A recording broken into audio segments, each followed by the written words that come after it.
올해의 마지막 달 12월 라디오 서울과 함께 편안하고 따뜻하게 마무리하시길 바랍니다. 강혜신의 오늘의 미국.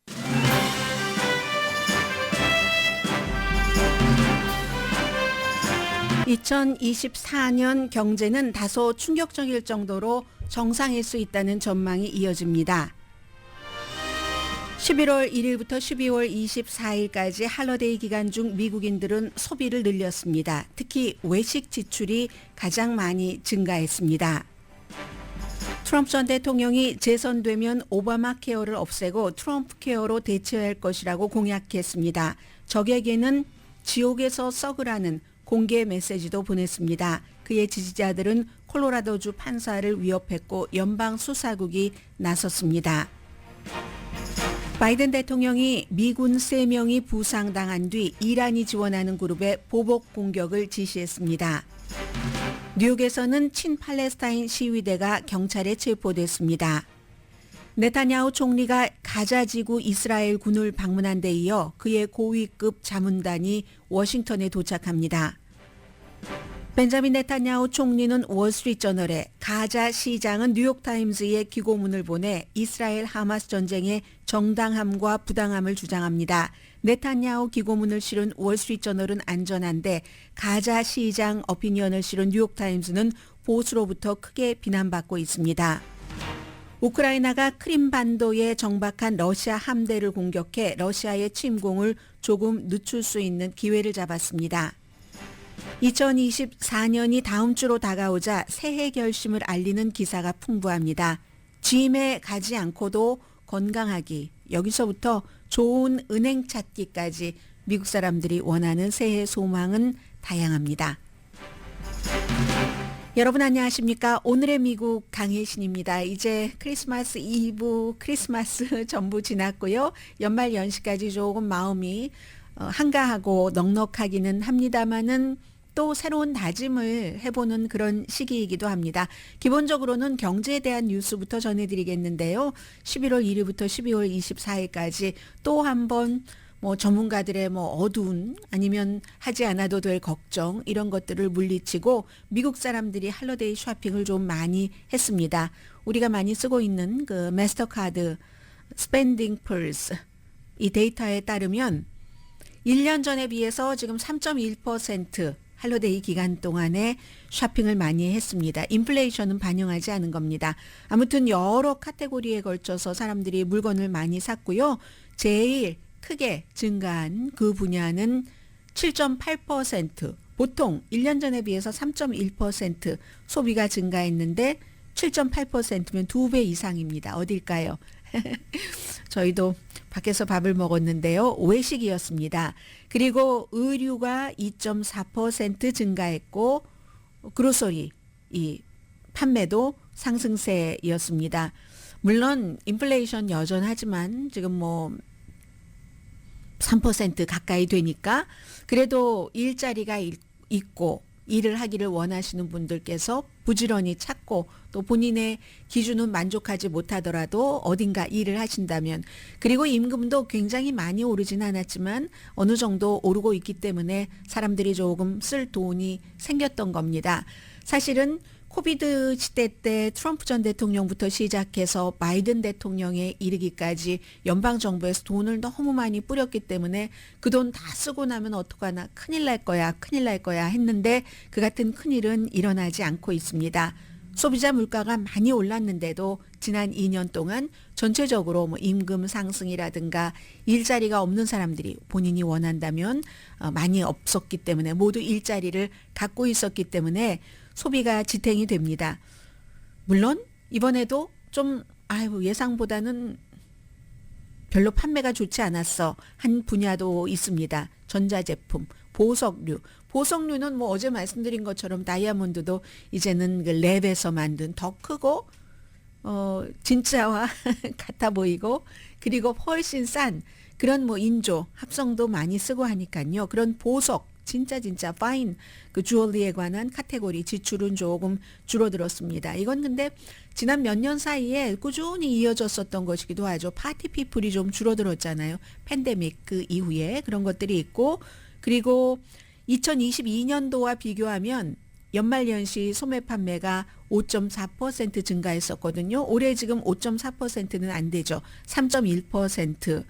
그러나 또 2021년도에는 12.7%. 왜냐하면 팬데믹 때 2020년 3월부터 본격적으로 한 1년 넘게 팬데믹이었으니까 사람들이 돈을 쓰려고 해도 쓸 수가 없었습니다.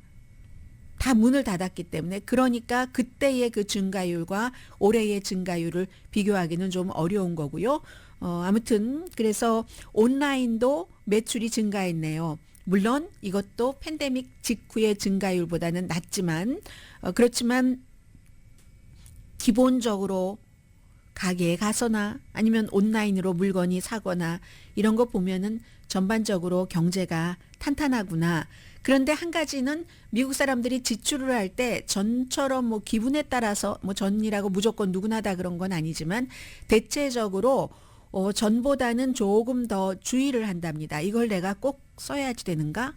이걸 이제 굉장히 잘 선정을 해야지 되는 거죠. 특히 이제 무슨 편집샵처럼 여러 가지 물품을 이렇게 구비해서 선택을 해서 가져다 놓는 데서는 그래야지 되는 거죠. 그래서 최근에 사실은 소매 업체들이 몇 개월 동안 이번 할러데이 우리가 매출이 낮으면 어떡하는가 너무 걱정을 했는데 대체적으로는 그 걱정했던 것보다는 훨씬 그분들의 마음을 소매업소분들 마음을 좀 충족시켜줬다고 하는데 항상 제가 이제 이 같은 내용을 보도해 드릴 때 한인업소도 그랬는가 이렇게 생각을 좀 하게 됩니다. 한인업소와 전반적으로 오늘의 미국에서 전해드리고 있는 미국의 전반적인 그런 그 경제와는 약간 그 차이가 있기 때문에 어쨌든 지출을 하는 데 있어서 굉장하게 좀 주의를 했다.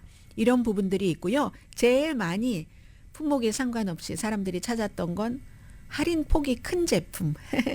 이건 뭐 당연하겠죠. 이제 그런 것들 그런 것들이었고요. 바비 인형 굉장히 많이 팔렸다고 하네요. 뭐 영화가 대단했으니까는요. 자, 그리고 이제 이쯤 되면은 오늘이 26일입니다. 26, 27, 28, 29, 30, 31. 엿새 남았네요. 오늘까지. 다음 주가 이제 2024년도 새해인데 새해 2024년도의 경제는 지난 10년 동안 우리가 적용해 보지 않았던 굉장히 정상적이다. 아주 정상스러움.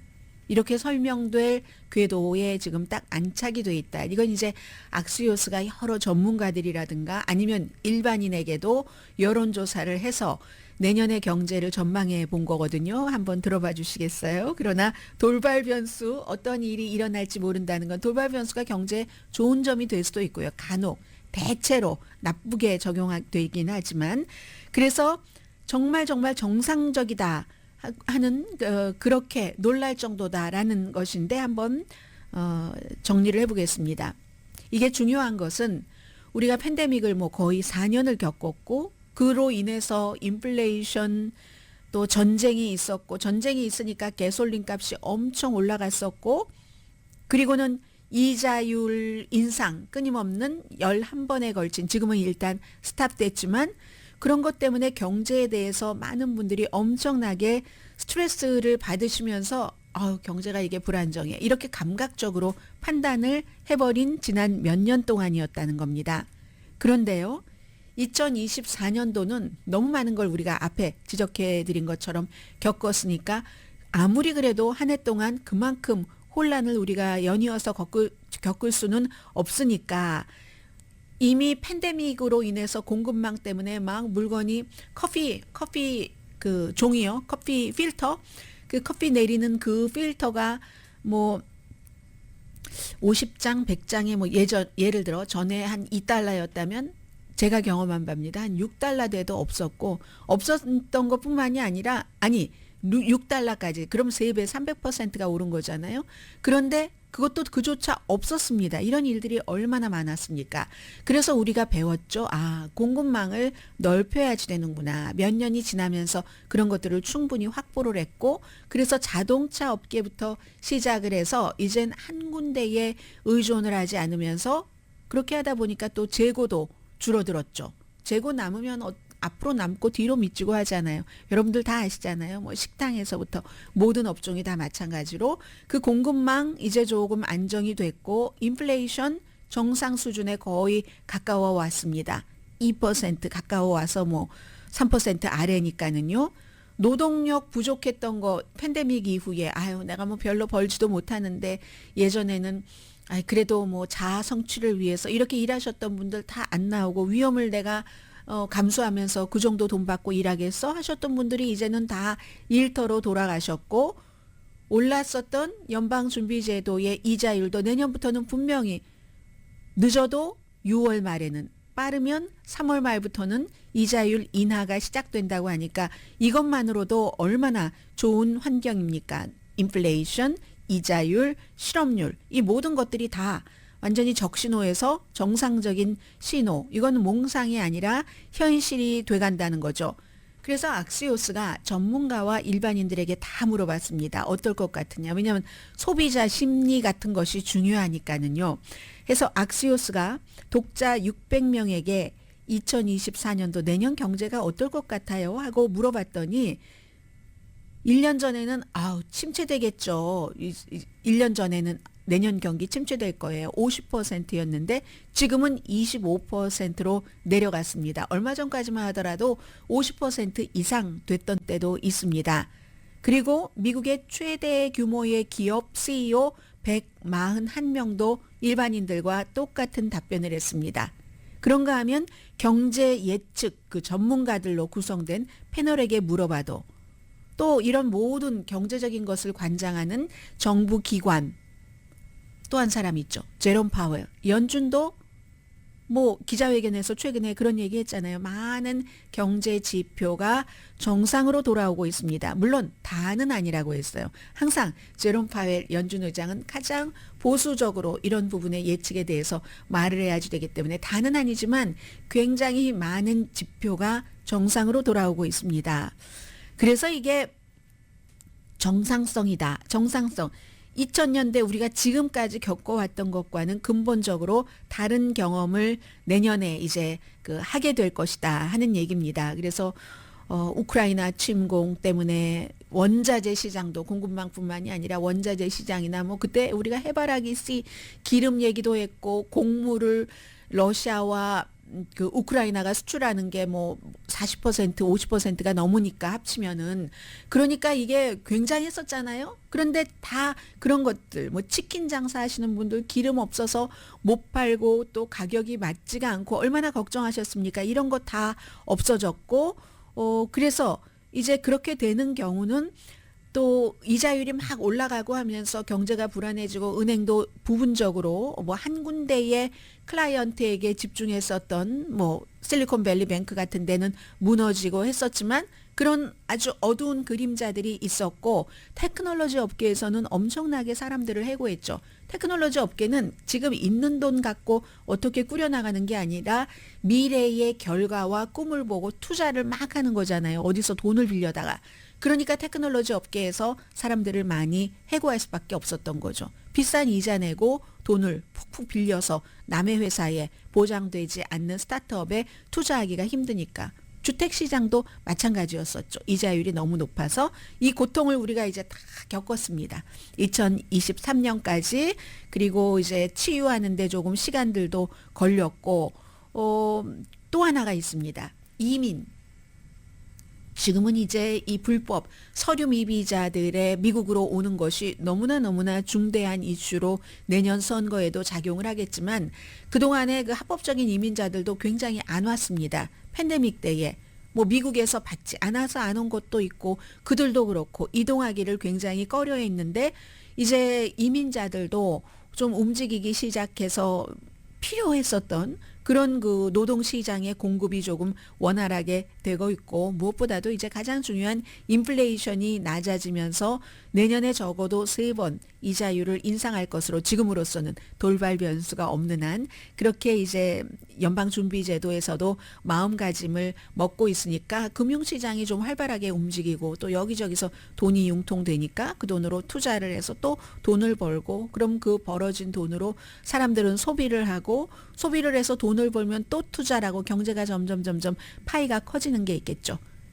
지난 4년 동안 우리가 배운 것이 있다면 여기에 항상 요즘 제가 많이 말씀드리는 세상의 예측 불가능성에 관한 것을 예측하기가 어렵다. 이런 것은 있죠. 그래서 딱히 뭐 그럴 것이다라고 이렇게 될 거야 말 것이야 하고 거의 99% 확신하는 분들은 제가 돌팔이라고 말씀드렸잖아요. 그건 너무너무 경솔한 그런 것도 있지만 어쨌든 내년에는 비교적 굉장히 특별한 돌발 변수가 없는 한 좀 단단한 경제 구조가 될 것이다. 이런 게 이제 미국 사람들 조금 마음을 편안하게 갖는, 물론 봉급을 받아서 별로 큰 수입의 차이가 없는 사람이라 할지라도 전반적으로 두려움보다는 안정감이 있는 게 낫잖아요. 그게 이제 어떠한 기반이고, 그리고 이제 그런 것들을 특별하게 정말로 나쁘지 않다. 경제가 이런 것을 확신을 하고 있는 사람 가운데서 경제에 대해서 사람들에게 메시지를 줘야지 되는 그런 스타 경제학자라든가 이런 분들은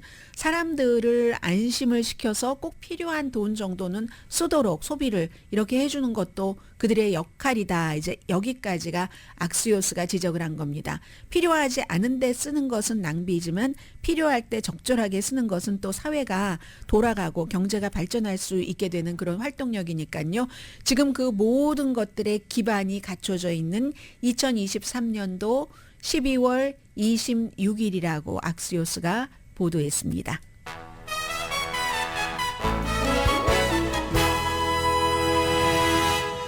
오늘의 미국은 전문가가 추천하는 이민법, 가정법 전문 재인정 종합법률 사무소, 총 20억 달러 승소, 교통사고와 상해 전문, 브라이언 타필라와 CG 변호사 그룹, 코지다운 갤럭시 이불은 잠이 솔솔 오게 하는 기능성 거위 털 이불로 독일 회사와 함께 생산합니다. 코지다운 갤럭시 이불 공동 후원입니다. 잠시 뒤에는 이제 연말이고 하니까 좀 다른 것도 좀 들여다볼 수 있으면 뉴스로나마 마음가짐으로나마 들여다봐야지 되는 아주 두 가지 전혀 다른, 제가 이 내용을 어제도 전해드리지 않았었는데 왜 오늘 전해드리느냐. 하나는 12월 24일에 뉴욕타임스의 가자 시장은 하마스가 임명을 하는 자리입니다. 그리고 그 사람은 엔지니어였고 엔지니어링 교수였고 엔지니어 그 교수가 된 데는 아주 좋은 영감을 받아서 그렇게 됐는데 그 사람이 뉴욕타임스에 어떤 기고문을 썼었는데 소개를 해드리고 싶었는데 안 해드렸습니다. 왜냐하면 너무 편파적이라고 생각하실 분들이 계실 것 같아서요. 그러나 오늘 보니까 월스트리트저널에 벤자민 네탄야후의 기고문이 실렸습니다. 그래서 이 두 가지를 통해서 우리가 10월 7일부터 지금까지 이스라엘 하마스 전쟁을 통해서 종교도 받고 인간에 대한 어떤 마음이라든가 아니면 뭐 국가 또 무슨 뭐 여러 가지 생각이 있었잖아요. 그런 것들을 좀 한꺼번에 산발적으로 알고 있었던 뉴스 상식 지식을 좀 정리를 해볼 수가 있겠구나 싶어서 그 두 가지 그 전에 약간 미국의 중요한 뉴스 전해드리겠습니다. 잠시 뒤에 뵙겠습니다.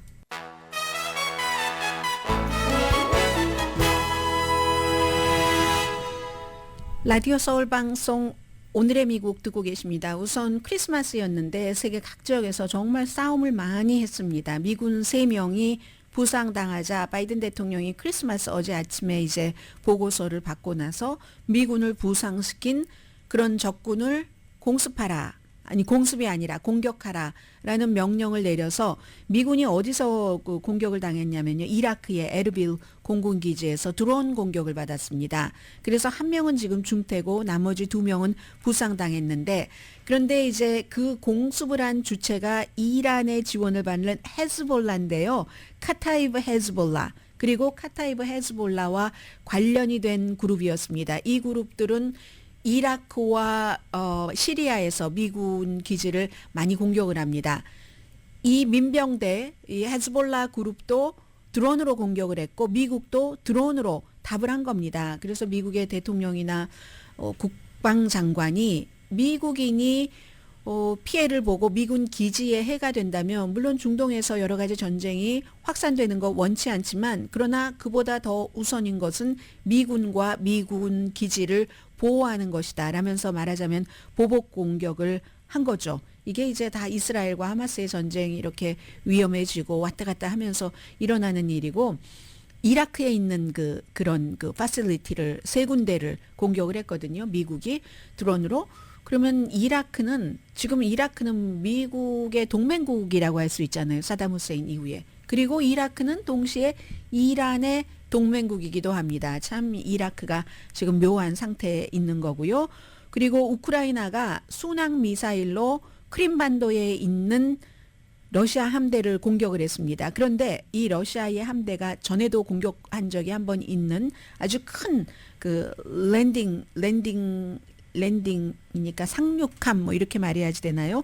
노보체르스카스코 카스크호인데 이게 뭐 근처에 6개의 구조물들도 다 뭐 파손되고 있는데, 그것보다도 더 중요한 것은 흑해에 이렇게 정박돼 있는 러시아의 함대에 심각한 공격을 했다. 우크라이나가 먼저 얘기를 했고 러시아가 그걸 인정을 했거든요. 그럼 이게 부두에 있었다 하면은 뭔가 군인도 그 안에 있을 수도 있고 또 장비도 어느 정도인지 모르지만 있을 수 있는 일이잖아요. 그래서 지금 러시아가 확인을 하면서 얘기해 준 것은 뭐 숨진 사람도 있다고 했던가요? 그거는 이제 미국이 이라크 공격했을 때, 헤즈볼라 공격했을 때 거기서 민간인도 숨졌답니다. 민간인을 포함해서 18명이 다치고 1명이 숨지고, 당연히 이 우크라이나의 미사일 공격을 받은 러시아의 함대도 어떠한 피해는 있겠죠. 아무튼 그래서 이게 이제 군인도 있었고 장비도 있었고 정박돼 있었다 하면은 점점 우크라이나 쪽을 향해서, 요즘 우크라이나가 뭔가가 부족하니까 열세니까 좀 하려고 했었던 러시아의 공격이 어느 정도인지는 모르지만 늦춰지지 않을까, 이런 일이 있었고요. 그리고 이제 벤자민 네탄야후 이스라엘 총리가 어제 가자 지구에 있는 이스라엘 군을 방문을 했습니다. 깜짝 방문한 거죠. 가서 한 얘기는 적어도 이 전쟁은 몇 개월 안에는 끝나지 않는다, 그런 얘기를 했고, 그리고 이제 그의 탑 보좌진들은 지금 워싱턴으로 왔습니다. 뭔가 미국에 도와달라는 얘기겠죠. 의회 지도자들을 만나고 하는데, 그리고는 하마스는 이스라엘 인질 5명이 숨진 것을 지금 발표를 했는데 이스라엘 폭격으로 숨졌다는 얘기입니다. 뭐 그런저런. 그래서 이제 이스라엘에서는 벤자민 네탄야후의 입장이 조금 좋지 않죠. 해서 다시 비가 오는데도 사람들이 어떻게 당신의 정권만 생각하는가, 인질의 목숨도 생각해라 하면서 시위를 하고 있는데, 이게 이제 미국에서도 크리스마스인 어제도 뉴욕에서 아주 시위가 많아서 시위대들, 제가 비디오를 보니까 메신저라는 매체에 실린 비디오인데 경찰이 막 한 사람을 따라가는데 그 사람이 팔레스타인 길을 들고 있었어요. 그리고는 이제 바닥에 눕히고 수갑을 채우고 하는 그 과정에서 보니까 이 얼굴에, 이 시위하다가 체포된 남자의 얼굴에 막 피도 있었고 했거든요.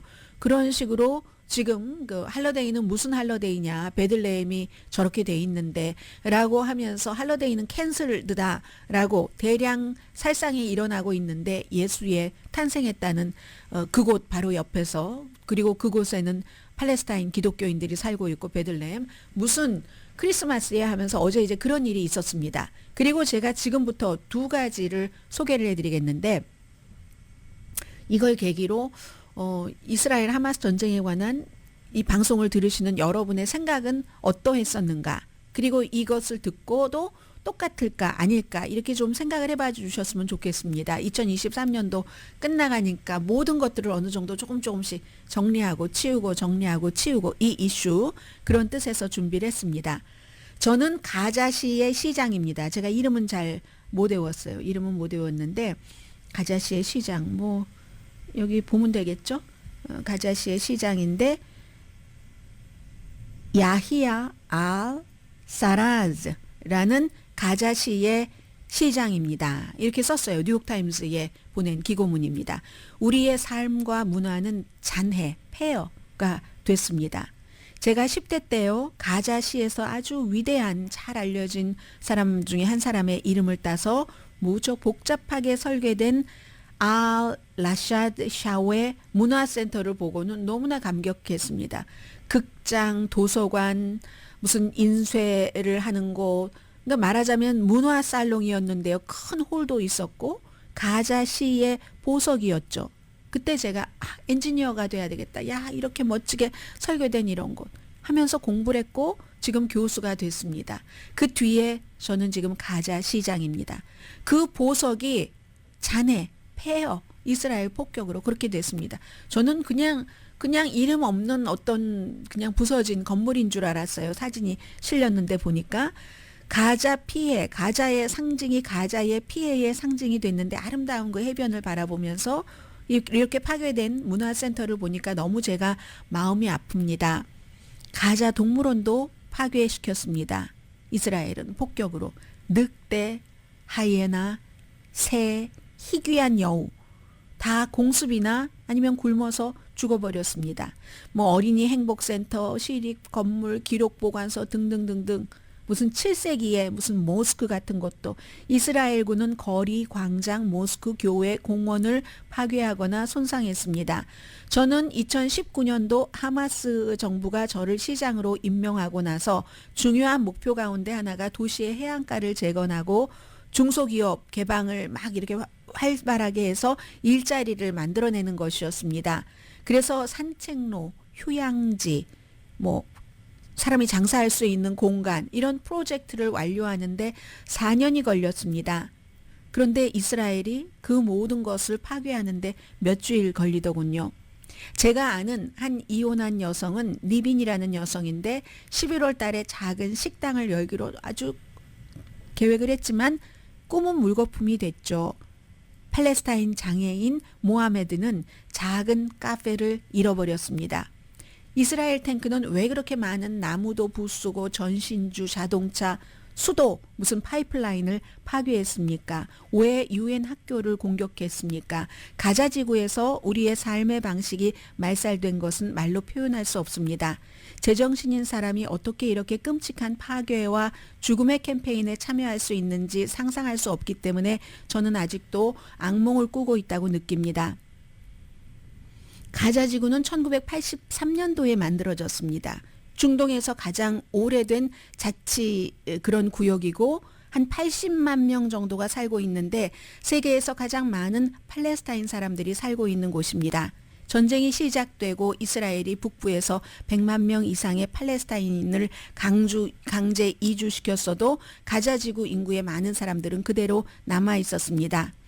이스라엘이 하마스의 공격을 받고 그 치명적인 공격에 대응해서 가자에서 전쟁을 시작했을 때 저는 해외에 있었습니다. 그런데 여행 중단하고 돌아와서 수도관, 뭐 도로, 질병을 일으키는 여러 가지 이런 것들을 이제 위원장이 돼서 많은 자원봉사자들과 함께 막아왔는데 우리 시의 직원 가운데서도 14명이 숨졌습니다.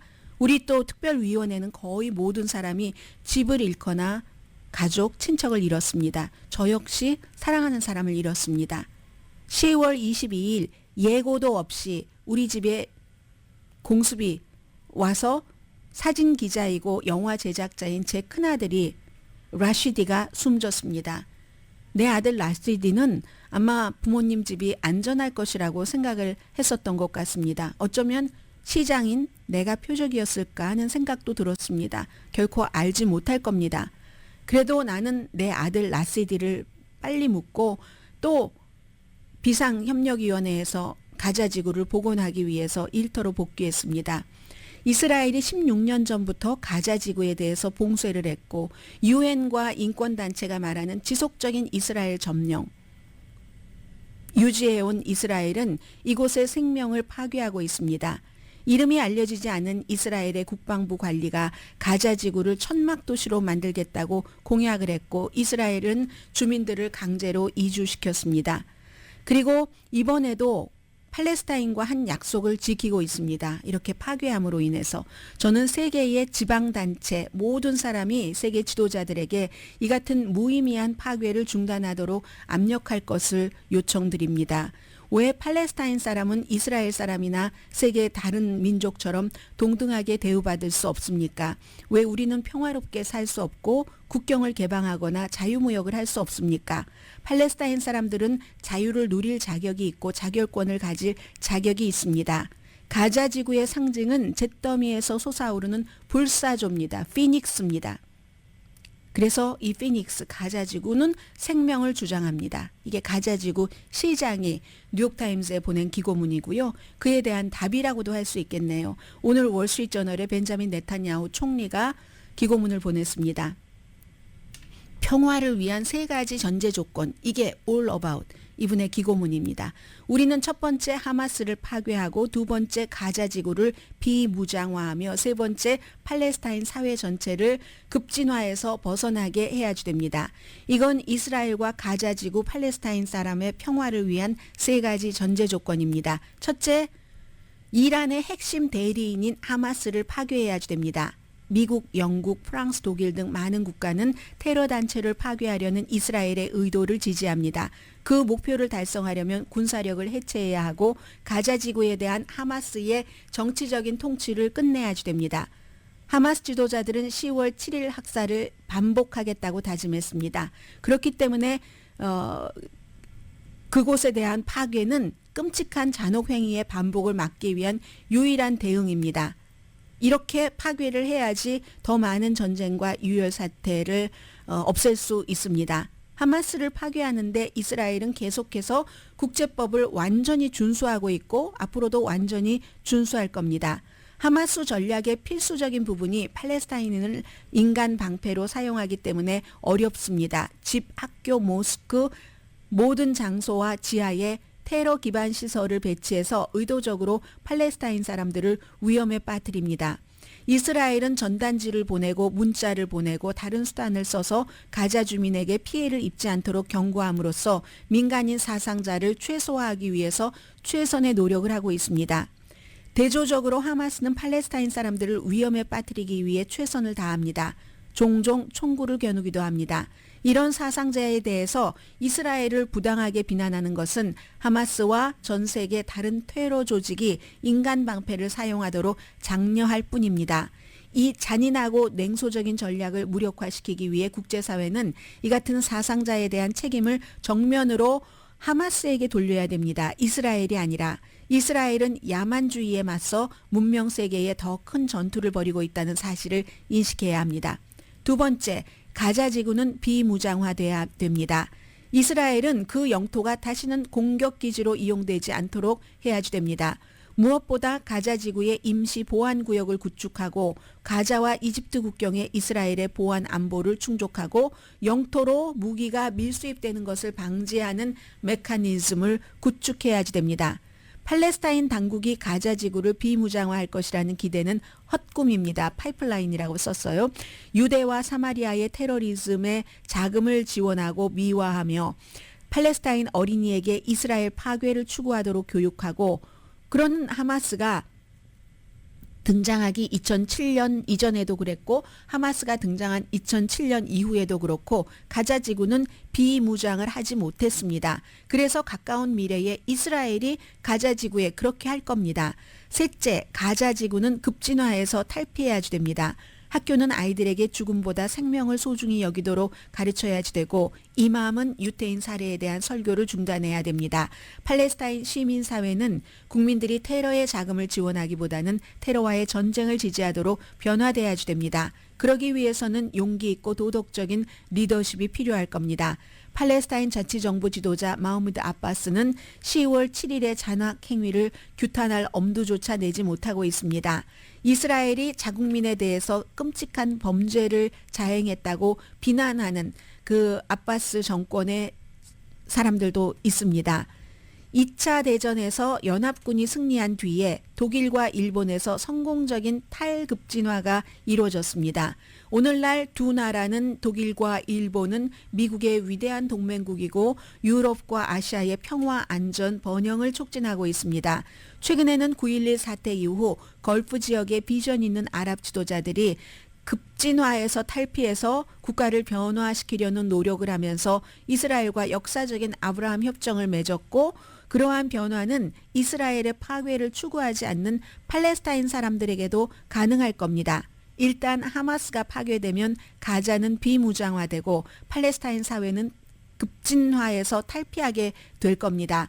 가자는 재건될 수 있고 중동의 더 넓은 평화에 대한 전망은 현실이 될 겁니다. 이건 벤자민 네탄야후가 보낸 건데요. 이 벤자민 네탄야후 그래서는 재건하기 위해서 기본적으로 재건하기 위해서 모든 것을 파괴한다.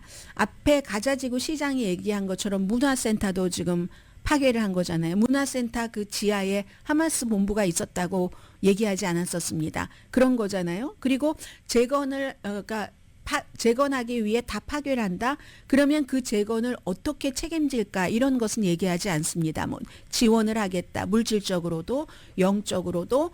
그러나 그것을 모든 것은 또 이스라엘이 책임을 지겠다고 얘기를 합니다. 그런데 지금까지는 이 하마스가 야만적인 행위를 보여준 것을 하마스 자신들의 말을 빌자면 이렇게 저렇게 아무리 해봐도 물론 하마스는 처음부터 그 폭력을 가지고 등장한 집단이지만 아무리 해봐도 세계도 이스라엘 편만 들지 웬만큼 자극적인 것이 아니고는 눈도 떠주질 않기 때문에 이렇게 할 수밖에 없었다라고 얘기를 하고 이스라엘은 이번에 이런 일을 하기 전에도 끊임없이 이 가자 지구에 벽을 치고 사람들을 이동도 못하게 하고 민주주의 국가라는 이스라엘이 그렇게 일을 했는데 지금도 다 파괴하고 나서 거기를 어떻게 재건하겠다 이런 얘기는 하지 않고 또 그 파괴를 모든 파괴와 엄마 아빠 자식들을 부모 잃은 그런 사람들이 이스라엘에 대해서 좋은 감정을 가지고 있어야 이스라엘이 원하는 그곳에 다시 들어가겠다는 거잖아요. 그러한 그 평화가 구축되지 않을까 그런 생각은 듭니다. 그리고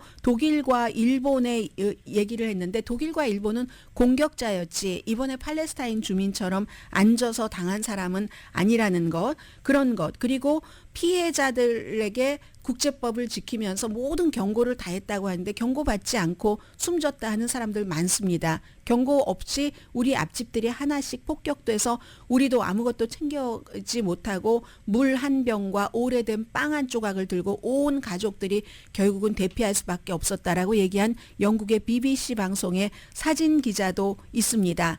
그래서 아무튼 이 두 가지가 전혀 오버랩이 되지 않는 가자와 이스라엘의 입장입니다.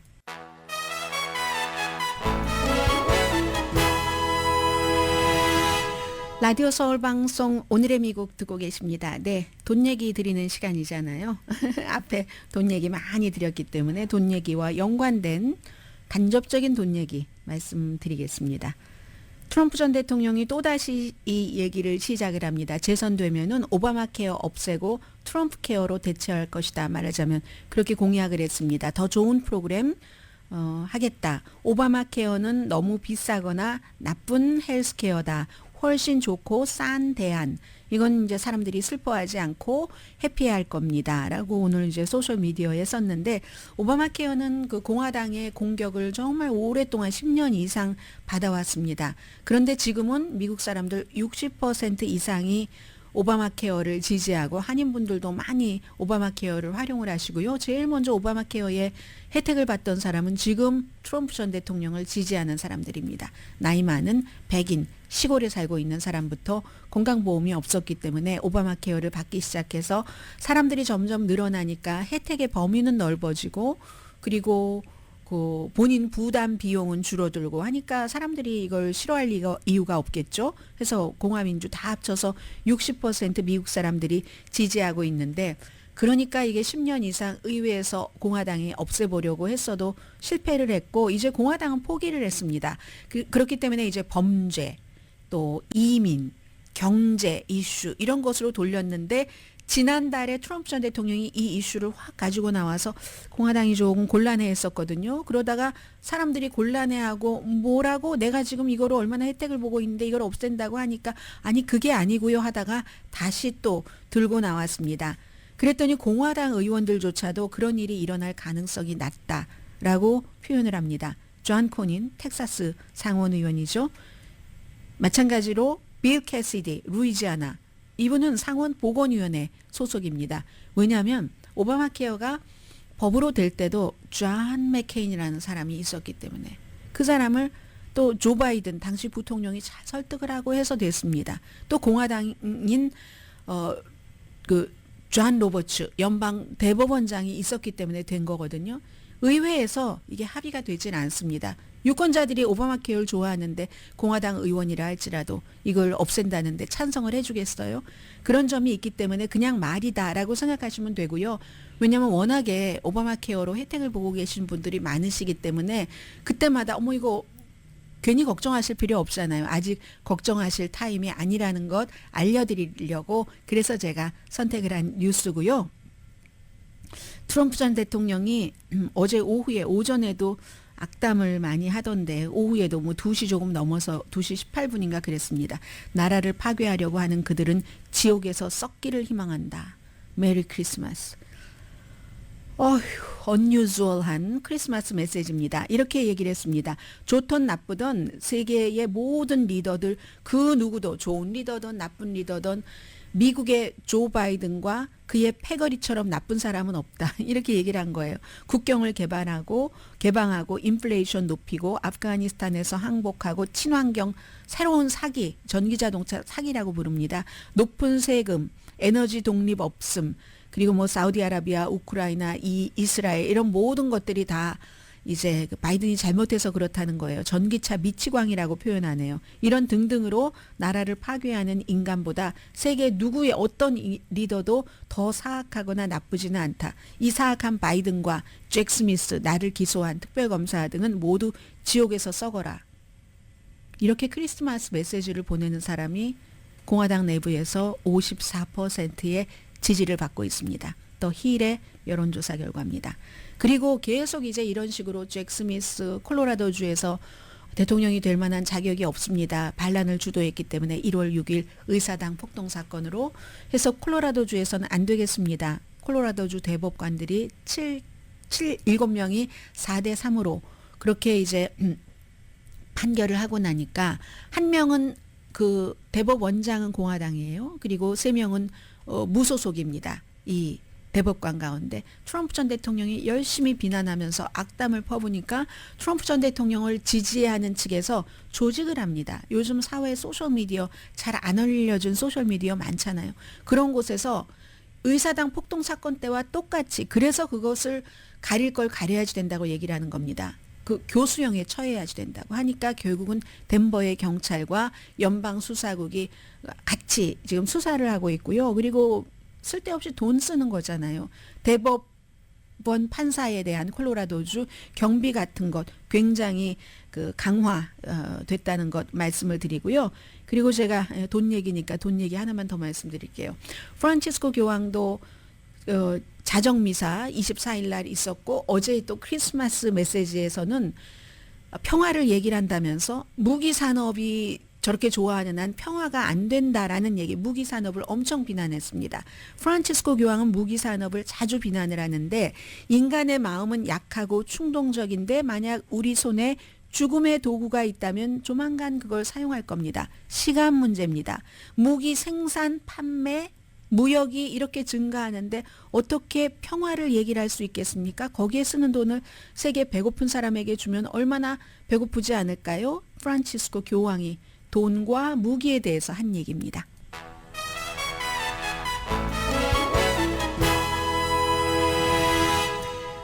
라디오 서울 방송 오늘의 미국 듣고 계십니다. 이제 며칠 남지 않았기 때문에 2024년도가 이런 때면 항상 새해 결심을 하잖아요. NPR 방송이 사람들에게 아이디어를 물어봤더니 한 50가지 아이디어인데 직장에서 가족, 뭐 인간관계, 취미 등등 제가 눈에 띄는 것만 말씀을 드리겠습니다. 리마인드성입니다. 직장에서는요. 내가 내년에는 월급 올려달라고 꼭 얘기를 할 거야. 아니면 내가 이 직장 정말 그만둘 거야.